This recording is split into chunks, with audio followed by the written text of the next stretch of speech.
అంటాం కదండి, బ్రేక్ వస్తుంది అప్పుడు పెడతానే.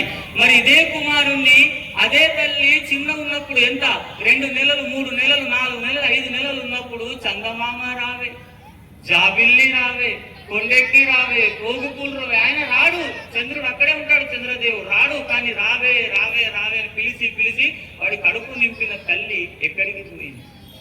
అదే తల్లి కదా, అదే సోఫాలో కూర్చున్న తల్లే కదా వాడి కడుపు నింపింది. ఇప్పుడు వాడు ఆకలి అవుతుందంటే పెట్టని పరిస్థితికి ఎందుకు దిగజారిపోయింది? దరిద్రపు సీరియల్ల వల్ల.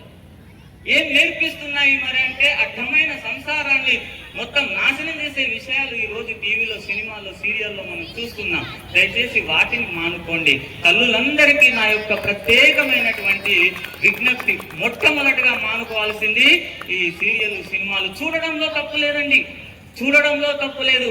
కానీ అవే జీవితంగా సాయంత్రం 6 అయిందంటే సంధ్యాదీపం పెట్టాల్సిన సమయంలో అదేదో నేను ఆ పేరు చెప్పాను, అదో దీపం పెడుతున్నాం, రూమ్ పెట్టేది రిమోట్ పెట్టేసుకొని ఎంత పాపం చేస్తున్నాం చూడండి.